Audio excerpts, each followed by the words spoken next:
Anh em đã bao giờ tự hỏi tại sao có những người đàn ông ngoài 30, 40 tuổi vẫn khiến phụ nữ trẻ tuổi mê mẩn, trong khi nhiều gã trai trẻ hơn lại bị phớt lờ chưa? Không phải do tiền, không phải do ngoại hình, không phải do may mắn, mà tất cả nằm ở cách họ nói chuyện và tạo ra cảm xúc. Phụ nữ trẻ không chỉ tìm kiếm một người đàn ông để yêu, mà họ còn muốn tìm một người khiến họ cảm thấy đặc biệt. Họ muốn cảm thấy được trân trọng, được công nhận, và quan trọng nhất, họ muốn cảm thấy mình không giống những cô gái khác.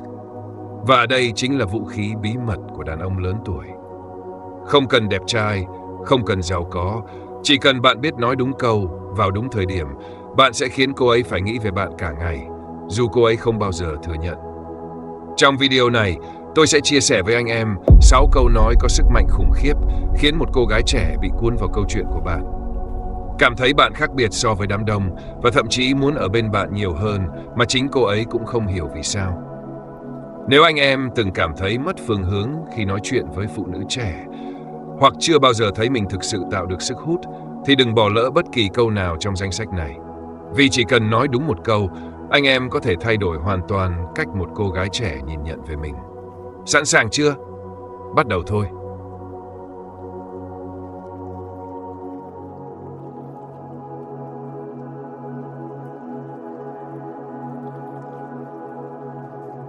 Một, em trưởng thành hơn rất nhiều so với tuổi của mình. Đây không đơn thuần là một lời khen, mà là một cú đánh trực diện vào lòng tự tôn của phụ nữ trẻ. Đàn ông à, nếu anh nghĩ phụ nữ trẻ chỉ muốn nghe khen về nhan sắc, thì anh đang bỏ lỡ một cách tiếp cận cao cấp hơn. Vấn đề là thế này, phụ nữ trẻ thích đàn ông lớn tuổi vì sự trưởng thành, nhưng họ cũng sợ bị xem là quá non nớt trong mắt người đàn ông mà họ hứng thú. Họ không muốn bị xếp chung với những cô gái khác cùng trang lứa. Họ muốn anh nhìn họ như một người đặc biệt hơn, sâu sắc hơn. Khi anh nói câu này, anh đang cho cô ấy một vị trí cao hơn trong mắt mình. Một sự công nhận rằng cô ấy không giống những cô gái khác. Đây là cách khiến cô ấy cảm thấy tự hào và quan trọng hơn, khiến cô ấy muốn chứng minh rằng anh đã đúng. Cách sử dụng để đạt hiệu quả tối đa. Đừng nói bừa. Chọn đúng thời điểm. Khi cô ấy chia sẻ suy nghĩ trưởng thành về một vấn đề nào đó. Cụ thể hóa lời khen. Đừng nói kiểu chung chung. Thay vì chỉ nói em trưởng thành hơn rất nhiều so với tuổi của mình, hãy thêm vào một chi tiết như cách em nhìn nhận mọi thứ thực sự rất khác, rất sâu sắc. Anh chưa từng thấy ai ở tuổi em có tư duy như vậy. Tạo sự tò mò. Nếu cô ấy cười ngại ngùng hoặc hỏi lại thật không? Chúc mừng anh, cô ấy đã bắt đầu cảm thấy đặc biệt trong mắt anh. Tóm lại, đây không chỉ là một câu khen, mà là một đòn tâm lý giúp anh tạo ra sự kết nối sâu sắc hơn, khiến cô ấy cảm thấy trưởng thành, thông minh và quan trọng nhất, được anh công nhận. 2. Ở bên em, anh cảm thấy như mình trẻ lại. Nghe thì có vẻ đơn giản, nhưng câu nói này đánh trúng tâm lý phụ nữ trẻ một cách cực kỳ tinh tế. Vì sao? Vì nó khiến cô ấy cảm thấy có giá trị, không chỉ là một cô gái xinh đẹp, mà còn là người mang lại sự trẻ trung, tươi mới và đầy sức sống cho một người đàn ông trưởng thành như anh. Hãy nhớ rằng phụ nữ trẻ không chỉ bị thu hút bởi sự chín chắn, bản lĩnh của đàn ông lớn tuổi, mà họ cũng muốn cảm thấy rằng họ có một sức hút đặc biệt, một thứ năng lượng mà ngay cả một người đàn ông trải đời như anh cũng không thể cưỡng lại. Tại sao câu này hiệu quả? 1. Cô ấy thấy mình có ảnh hưởng đến anh.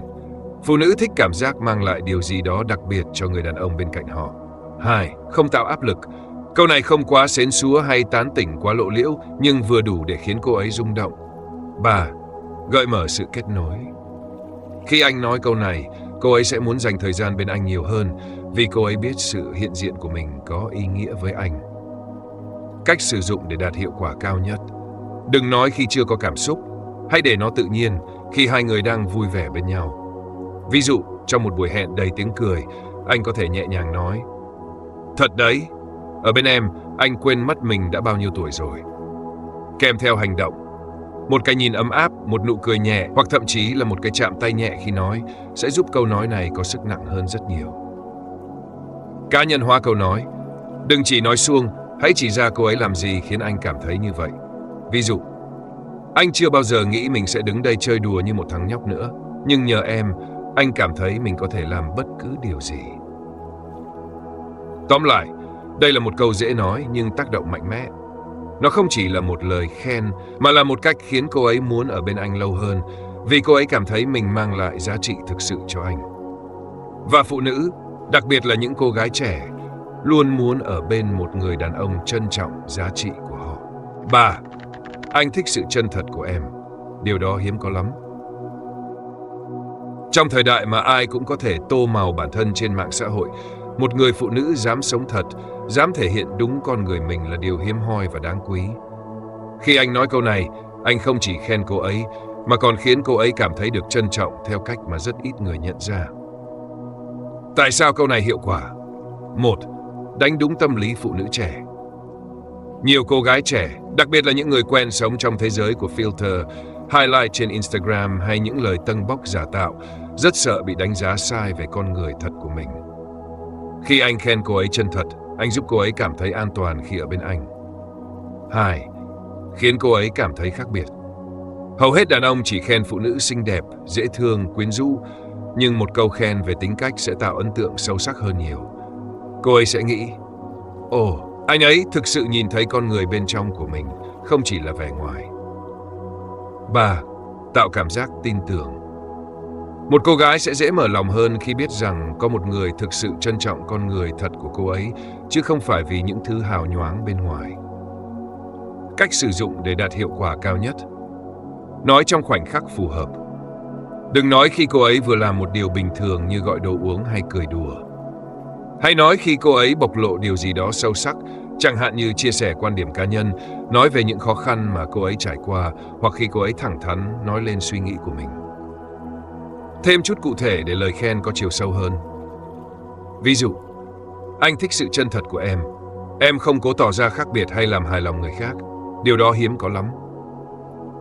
Em không sợ thể hiện cảm xúc thật của mình. Anh rất trân trọng điều đó. Đừng nói kiểu tâng bốc hay quá phóng đại. Nếu anh nói như một câu sáo rỗng, nó sẽ mất đi giá trị. Hãy nói bằng một giọng điệu chân thành, nhẹ nhàng nhưng chắc chắn. Tóm lại, phụ nữ trẻ luôn có nhu cầu được hiểu và được công nhận, không chỉ về ngoại hình mà cả về tâm hồn. Khi anh nói rằng anh trân trọng sự chân thật của cô ấy, anh đang mở ra một cánh cửa để cô ấy cảm thấy thoải mái, tự nhiên và muốn ở bên anh nhiều hơn. Và khi một người phụ nữ có thể là chính mình khi ở bên anh, đó là lúc cô ấy thực sự gắn kết với anh một cách sâu sắc. 4. Anh thích cách em nhìn anh. Phụ nữ không chỉ giao tiếp bằng lời nói, mà còn bằng ánh mắt. Một ánh mắt có thể nói lên rất nhiều điều, sự tò mò, sự ngưỡng mộ, sự hứng thú, hay thậm chí là những cảm xúc sâu kín mà cô ấy không tiện bày tỏ thành lời. Và khi anh nói rằng anh thích cách cô ấy nhìn anh không chỉ đang khen cô ấy, mà còn khiến cô ấy ý thức hơn về sự kết nối vô hình giữa hai người. Tại sao câu này hiệu quả? 1. Khiến cô ấy cảm thấy đặc biệt. Phụ nữ luôn muốn cảm thấy mình khác biệt so với những người khác. Khi anh nói rằng cách em nhìn anh làm anh ấn tượng, cô ấy sẽ tự hỏi, vậy những cô gái khác nhìn anh như thế nào? Và tại sao ánh mắt của mình lại đặc biệt? Điều này khiến cô ấy tò mò và muốn biết thêm về cảm xúc của anh. 2. Khơi gợi cảm xúc lãng mạn. Một câu nói như thế này có thể biến khoảnh khắc bình thường trở nên đặc biệt, khiến cô ấy cảm thấy gần gũi hơn với anh, mà không cần phải dùng những lời lẽ quá hoa mỹ. 3. Tạo không gian cho sự thân mật. Khi cô ấy ý thức hơn về ánh mắt của mình, cô ấy sẽ vô thức bắt đầu giao tiếp với anh bằng ánh mắt nhiều hơn, giúp cả hai có những khoảnh khắc thầm lặng nhưng đầy kết nối. Cách sử dụng để đạt hiệu quả cao nhất. Nói vào đúng khoảnh khắc.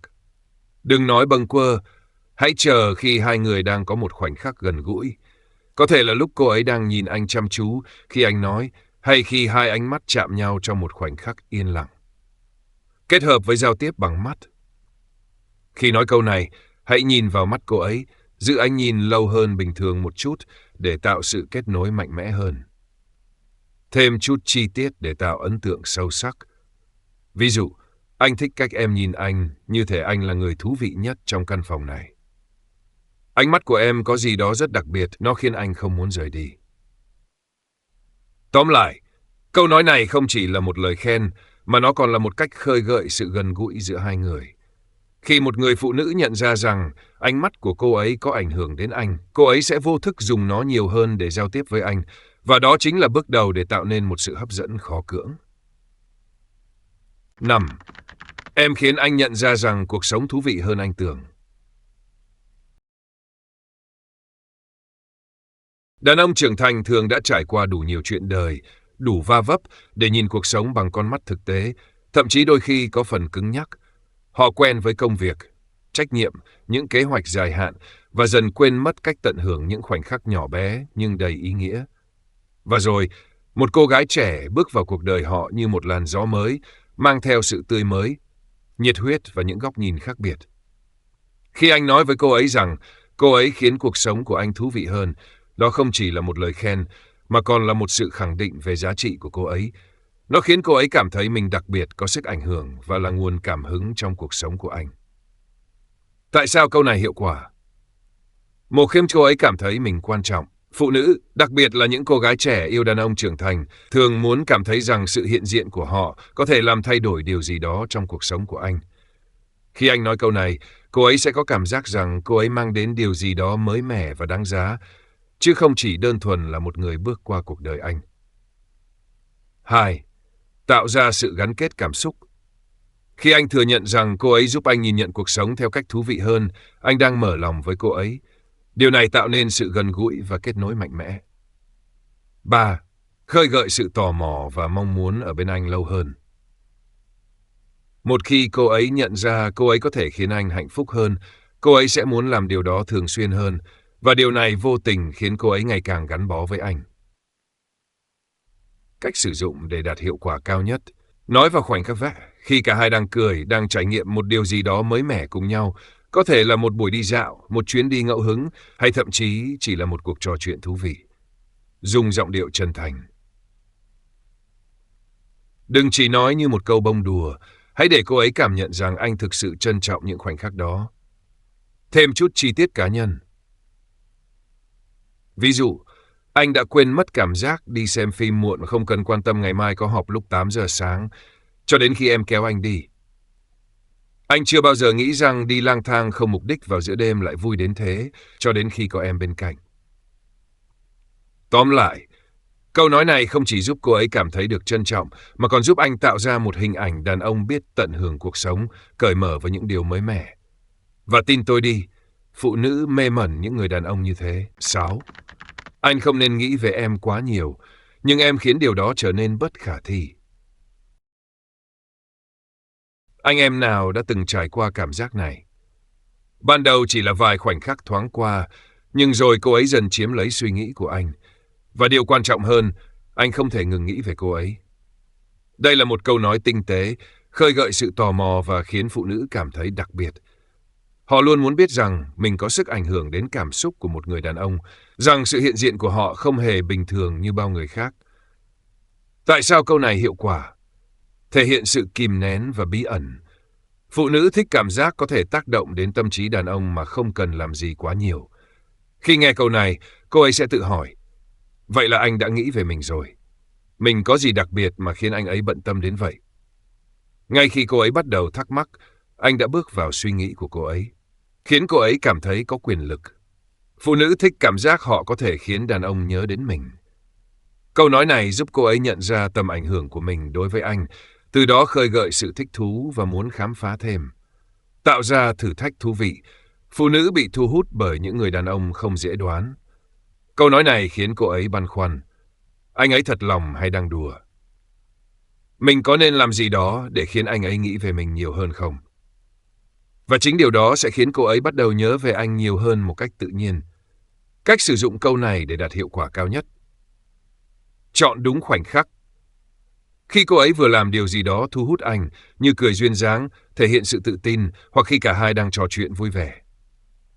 Ánh mắt và nụ cười nhẹ. Nhìn thẳng vào mắt cô ấy, thả một nụ cười ấm áp, nhưng không quá vồ vập để tăng hiệu ứng. Đừng lạm dụng, để câu nói này luôn đặc biệt, hãy sử dụng một cách bất ngờ và đúng lúc. Tóm lại, đây là một câu nói đơn giản nhưng cực kỳ hiệu quả, đánh trúng tâm lý phụ nữ khiến họ cảm thấy quyến rũ, đặc biệt và có quyền lực trong mắt anh. Một khi cô ấy bắt đầu tự hỏi về Anh đã thành công trong việc tạo dấu ấn trong lòng cô ấy. Kết luận: hãy khiến cô ấy cảm thấy đặc biệt và khác biệt. Anh em có để ý không? Phụ nữ trẻ không chỉ bị thu hút bởi đàn ông trưởng thành vì kinh tế hay sự chín chắn, mà chính là cách mà họ khiến cô ấy cảm thấy khi ở bên họ. Một cô gái có thể nhận được cả tá lời khen mỗi ngày, nhưng nếu anh là người khiến cô ấy cảm thấy khác biệt, khiến cô ấy nghĩ rằng cô ấy có điều gì đó đặc biệt mà người khác không có, thì chúc mừng, anh đã tạo ra một ấn tượng sâu sắc. Phụ nữ trẻ luôn bị cuốn hút bởi những người đàn ông có thể giúp họ khám phá những tầng ý nghĩa sâu hơn về chính bản thân mình. Đó không phải là những lời khen rỗng tuếch, mà là những câu nói khiến cô ấy dừng lại một giây để suy nghĩ, mỉm cười, hoặc thậm chí đỏ mặt vì vui sướng. Vậy, làm thế nào để biến điều này thành vũ khí mạnh nhất của anh? Hãy quan sát cô ấy. Đừng khen chung chung, hãy để ý đến điểm đặc biệt mà chỉ anh nhìn thấy. Điều này khiến cô ấy cảm thấy có giá trị hơn. Hãy nói đúng thời điểm. Một câu nói đúng lúc có sức mạnh hơn cả 1000 lời khen sáo rỗng. Hãy chọn khoảnh khắc mà cô ấy cảm thấy kết nối nhất với anh để nói ra điều này. Hãy để cô ấy cảm nhận được sự chân thành của anh. Phụ nữ có giác quan thứ 6 cực mạnh. Họ biết ai đang thật lòng và ai chỉ đang dùng lời nói để đánh lạc hướng. Cuối cùng, hãy nhớ một điều quan trọng. Phụ nữ không chỉ nhớ những gì anh nói, mà quan trọng hơn là cảm giác anh để lại trong lòng họ. Hãy là người đàn ông khiến cô ấy không thể quên.